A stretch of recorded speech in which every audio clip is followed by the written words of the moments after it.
नमस्कार। बच्चे हैं अनमोल परिचर्चा के 20वें अंक में आपका पुनः स्वागत है। आज की परिचर्चा की अध्यक्षता श्री राजेंद्र बाबू जी कर रहे हैं। राजेंद्र बाबू जी, आपका परिचर्चा में स्वागत है। श्री राजेंद्र बाबू जी पूरे जीवन विद्या और विद्यार्थियों से जुड़े रहे। वर्तमान में विद्या भारती के अवध प्रांत के प्रदेश निरीक्षक हैं और लगभग 1 लाख सवा लाख बच्चों की चिंता करते हैं। राजेंद्र बाबू जी के दाहिने आज के विशिष्ट वक्ता डॉक्टर प्रदीप वाजपेयी जी हैं। प्रदीप वाजपेयी जी, आपका परिचर्चा में स्वागत है।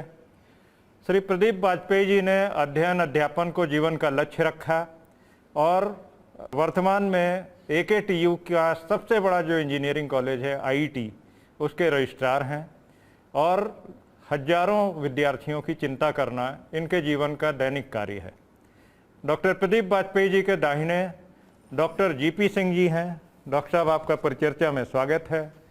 Doctor GP Singh ji anaesthesia और क्रिटिकल केयर के KGMU के इंचार्ज हैं। लोगों के बीच में बहुत ही अच्छा नाम है और समाज के हर वर्ग की मदद करने के लिए हमेशा तत्पर रहते हैं।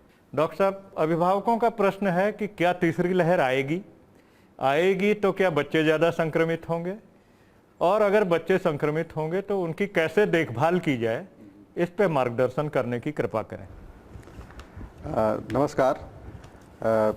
जहाँ तक बच्चों की बात है, कोरोना के बारे में सभी जानते हैं, हम सब इससे भली भांति परिचित है।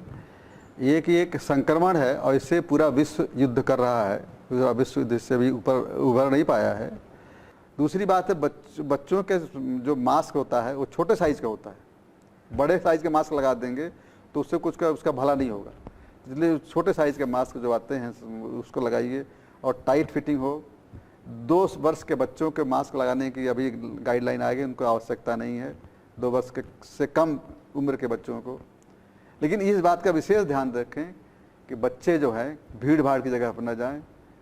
अब बच्चे तो चंचल होते हैं, बच्चे तो खेलेंगे, बच्चों तो मिलेंगे लोगों से, तो ये हमको ध्यान देना है कि बच्चों को किस तरीके से सार्थक तरीके से हम उनको इन्वॉल्व करें, उनको ड्राइंग करना सिखाएं, उनसे बात करते रहें, उनसे क्वालिटी टाइम व्यतीत करें उनके साथ, उनको खेल कूद के लिए प्रोत्साहित करें, खाने पीने के लिए ऐसी चीज़ें खाने को दें। आजकल बहुत ज़्यादा जंक फूड पर सबका, हर बच्चे का, और शायद हम लोगों को भी इस बात से अपने आप को बचाने के लिए खाना न बनाना पड़े। माता पिता भी उससे प्रभावित रहते हैं कि जोमेटो से मंगा लो, स्विगी से मंगा लो, पता नहीं किस तरीके का खाना होता है। जंक फूड खाना, कोल्ड ड्रिंक पीना, पिज़्ज़ा खाना, इस सब चीज़ों से हमारी इम्यूनिटी कम होती है, बच्चों की भी इम्यूनिटी कम होगी। तो विशेष ध्यान देना है कि बच्चों को खाने पीने में सीजनल फ्रूट्स, सीजनल सब्जियां, ड्राई फ्रूट्स अगर संभव हो, दूध और दाल, खासतौर से दाल तो सब जगह मिल जाती है, प्रोटीन होती है, हाई प्रोटीन डाइट होती है। इस तरीके से अगर हम खिलाएं पिलाएं, उनका ध्यान देंगे तो इससे इस बात की संभावना बढ़ेगी कि इम्यूनिटी डेवलप होगी। इम्यूनिटी लोअर नहीं होगी तो इन्फेक्शन के चांसेस कम होंगे। और अगर दुर्भाग्यपूर्ण तरीके से किसी बच्चे को हो गया है तो उससे बात करते रहेंगे, उसको उत्साहित करते रहेंगे, प्रेरित करते रहेंगे कि अपना को जो भी उसका स्वभाव है, जो भी उसकी हॉबी है, ड्राइंग करना है, किताब पढ़ना है, अच्छी पुस्तकें देने पढ़ने के लिए, जिससे उसका समय व्यतीत हो। अगर समय व्यतीत नहीं होगा तो ज़रूर उस तरह दिमाग, खाली दिमाग शैतान का होता है जैसा कहा जाता है, तो उसके दिमाग में बहुत सी बातें आएंगी जो उससे कि एजिटेटेड होगा, अवसाद में जा सकता है। अगर अच्छी पुस्तकें पढ़ेंगे, धार्मिक पुस्तकें पढ़ेंगे तो उससे उसको जो भी उसकी रुचि होगी, जिस तरीके की रुचि हो, फिक्शंस की भी किताबें बहुत सारी हैं, अगर वो पढ़ेगा तो उससे अवसाद की स्थिति नहीं होगी और उसमें पॉजिटिव एनर्जी आएगी। उसको उत्साहित करते रहेंगे, हम लोग बार बार बात करते रहेंगे। तो इस तरीके से बच्चों के बचाव में और सबके बचाव में ये एक उपयोगी कदम होगा। मेरा तो सबसे ये अनुरोध, जैसा आप कह रहे हैं बच्चे अनमोल हैं, तो इसमें कोई शक नहीं कि बच्चे अनमोल हैं। हर देश का, हमारे देश के भी भविष्य हैं वो, तो उनकी सुरक्षा करना, उनकी देखभाल करना हमारा कर्तव्य है और हमें इसे करना चाहिए। धन्यवाद डॉक्टर साहब। तो जो भी अभिभावक इस परिचर्चा को देख रहे हैं, बच्चों की पूरी चिंता करें, उनके खान पान को बहुत ही बढ़िया रखें। और जंक फूड को अवॉइड करें। ताज़ा खाना, घर का बना हुआ खाना, स्पेशली दाल चावल सब्जी रोटी, तरह तरह के और सलाद, जो कुछ भी है वो दें। श्री प्रदीप वाजपेयी जी, हमारे अभिभावक ये जानना चाहते हैं कि जितने भी तरह के ये विकल्प हैं, कैसे इस पे सर्वे किया जाता है, किस तरह से बातें की जाती हैं, क्योंकि कई बार वो डराने वाले भी निकल रहे हैं, तो उन पे कितना भरोसा किया जाए, क्या वास्तविकता से वो बिल्कुल कनेक्टेड होते हैं या नहीं होते हैं, इस पे मार्गदर्शन करने की कृपा करें। भारतवर्ष में जनवरी 2020 से इसका प्रभाव प्रथमतः देखा गया। जो वैज्ञानिक हैं, IITs हैं, जो इस तरीके की संस्थाएं हैं, आंकड़े बेस्ड अपना कार्य करती हैं। आंकड़े हमको मिलते हैं मेडिकल से, तो उस समय इसकी सीवियरिटी मात्र इतनी थी कि यह विदेशों में बहुत तेज़ी से फैल रहा है, तो यहाँ पर भी फैलेगा।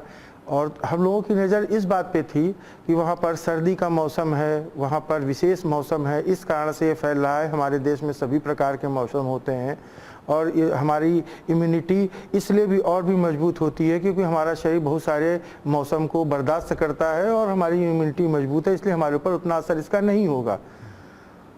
जो पहली लहर थी उससे हम लोग जब रूबरू हुए तो एक मिथक टूटा।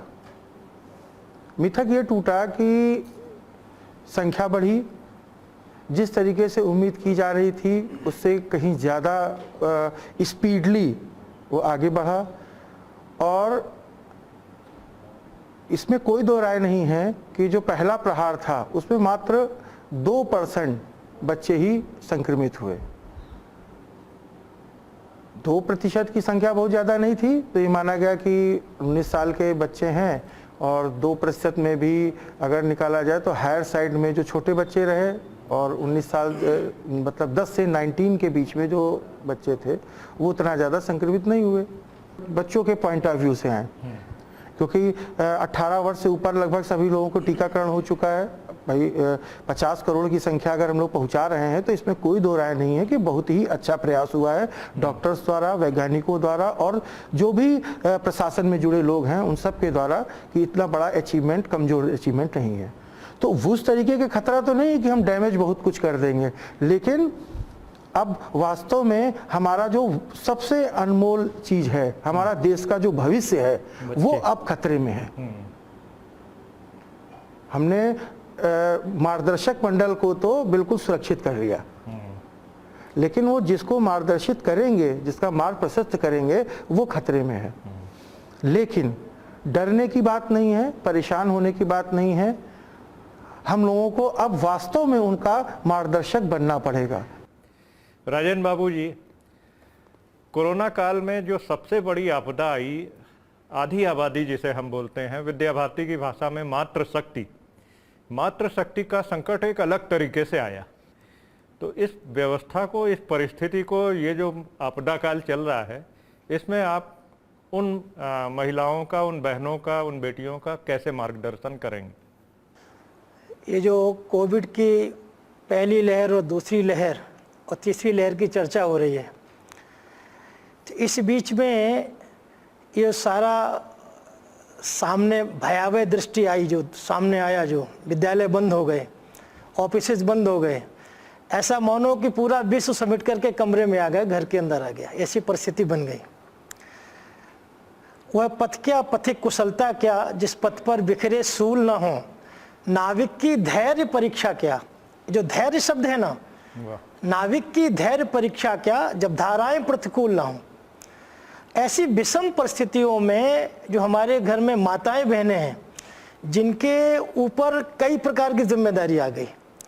पहले तो क्या था कि घर में साफ सफाई करके और सुबह का नाश्ता बनाना, बच्चों को देना, पति महोदय को देना, अपना करना, फिर दिन भर घर में काम करना और फिर उसी रूटीन के हिसाब से अपने को करना। लेकिन इस बीच में जो उनके सामने चुनौती आई, उस चुनौती को हमारी माताओं बहनों ने अवसर में बदल दिया और अवसर में बदल करके एक और स्वरूप घर के अंदर खड़ा हुआ जो पहले नहीं था।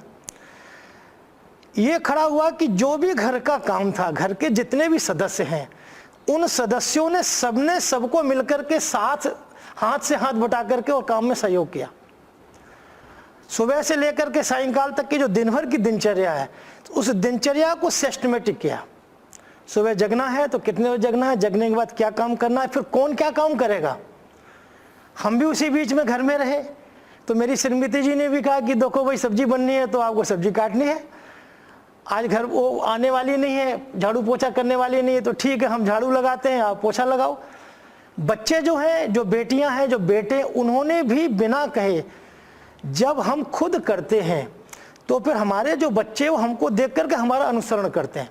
तो ऐसी माताओं बहनों को भी विद्या भारती ने कुटुंब प्रबोधन एक नाम दे करके, जो हमारे आचार्य हैं, जो हमारी आचार्या बहनें हैं, उन्होंने चूंकि घर जा नहीं सकते हैं तो मोबाइल के जरिए, ऑनलाइन के जरिए उनको कैसे कैसे घर में टाइम टेबल को सेट करके और उसको, उस टाइम टेबल को उसी अनुसार सबका सहयोग लेते हुए और कैसे वो उस दिन भर की दिनचर्या को ठीक कर सकते हैं। अभी भी जो तीसरी लहर की चर्चा आ रही है, आज जो बच्चों को के ऊपर जो संकट ऐसा आने वाला है, ऐसे वैज्ञानिक कहते हैं, चिकित्सक कहते हैं, आईटी क्षेत्र के हमारे जो जानकार है वो कहते हैं, तो उसके लिए जो हमारी माँ है, वो माँ प्रथम शिक्षिका है, प्रथम गुरु है, और अपने बच्चों को बचाने के लिए वो सब प्रकार के उपाय कर रही है और आगे भी करेगी उसी हिम्मत और साहस के साथ। और मैं समझता हूँ कि इस आपातकाल में जो एक अवसर मिला है परिवार में माताओं बहनों के लिए, तो वो निश्चित रूप से वो सफल भी हुई है, हम सबके सामने उसका रिजल्ट भी है, परिणाम भी है। धन्यवाद राजेंद्र बाबू। तो जो भी अभिभावक इस परिचर्चा को देख रहे हैं, मातृशक्ति ही प्रधान है। माताओं और बहनों की वजह से ही पूरा समाज संतुलित तरीके से आगे बढ़ता रहता है। डॉक्टर साहब, अभिभावकों की तरफ से एक प्रश्न अब आना चालू हुआ है जो पहले नहीं था। सीरो सर्वे के नाम पे एक सर्वे अखबार बड़े हाईलाइट कर रहे हैं और कभी आता है कि उस सीरो सर्वे में 70% एंटीबॉडीज पाई गई, 80% पाई गई। तो अभिभावकों का प्रश्न ये है कि हमारे अंदर है एंटीबॉडी कि नहीं है, ये कैसे पता लगे। मतलब एक और काल्पनिक भय इस सीरो सर्वे के नाम पे जो मीडिया में हाईलाइट हो रहा है, इससे कैसे समझा जाए कि उन वास्तव में क्या परेशानी है भी कि नहीं है, कि हमें ये सब नहीं पढ़ना चाहिए। नहीं, देखिए, कोरोना के बारे में हमको भयाक्रांत नहीं होना, हतोत्साहित नहीं होना है, और इसको, इस सच्चाई को और सच्चे मन से, दृढ़ संकल्प से इसको फेस करना है। जहाँ तक सीरो सर्वे की बात है, उसमें एक अलग अलग कंपोनेंट हैं। कुछ एंटीबॉडीज़ कुछ लोगों में हैं, कुछ लोगों में नहीं हैं, उसकी अलग मेमोरी सेल है, टी सेल है, बी सेल है। तो इसमें आम जनता को, हाँ, शब्दाडंबर में नहीं पढ़ना चाहिए, उनको बस वैक्सीन लगवा लें, और वैक्सीन लगवाने से यह बात निश्चित है कि बीमारी हो सकती है, बीमारी से बचाव नहीं, लेकिन उसकी सीवियरिटी कम हो जाएगी। ठीक है, धन्यवाद डॉक्टर साहब। नमस्कार। तो जो भी अभिभावक इस परिचर्चा को देख रहे हैं, आप दवा का लाभ लें, दवा के प्रोसेस को मत समझने की कोशिश करें। जैसे आप डॉक्टर से अगर ये पूछेंगे कि इंजेक्शन बाएं हाथ में क्यों लग रहा, दाहिने में क्यों नहीं, आप इस परेशानी में रहेंगे तो आपको इंजेक्शन लाभ नहीं देगा। तो इसलिए सीरो सर्वे आपके लिए नहीं है, ये डॉक्टरों के लिए, वैज्ञानिकों के लिए, फार्मा कंपनीज के लिए, वैक्सीन मैन्युफैक्चरिंग लोगों के लिए, उनके लिए है, आपका विषय नहीं है। राजेंद्र बाबू जी, आप अपने अध्यक्षीय उद्बोधन में हमारे अभिभावकों को क्या संदेश देना चाहेंगे? आज इस बच्चे हैं अनमोल परिचर्चा जो 20वां खंड है, इस खंड में हम अपने अभिभावकों को, माताओं बहनों को ये विनम्र निवेदन करना चाहेंगे कि जो सरकार ने वैक्सीन उपलब्ध कराई है इस कोविड के, इस बीमारी को फेस करने के लिए, तो वो सभी वैक्सीन जरूर लगवाएं, पहली डोज, दूसरी डोज। और दूसरी बात यह है कि जो खान पान है वो खान पान का विशेष ध्यान रखें, और योगासन है, प्राणायाम है, व्यायाम है, साधना है, इसको न छोड़ें। इसको, ये हमारी शक्ति देता, बढ़ाता है, ये हमको शक्ति देता, आत्मशक्ति प्रदान करता है। तो आज की परिचर्चा में बस इतना ही। अगले 21वें अंक में अगले मंगलवार को पुनः हम इसी तरह के विशिष्ट महानुभावों के साथ यहाँ हाजिर होंगे। तब तक के लिए धन्यवाद, नमस्कार।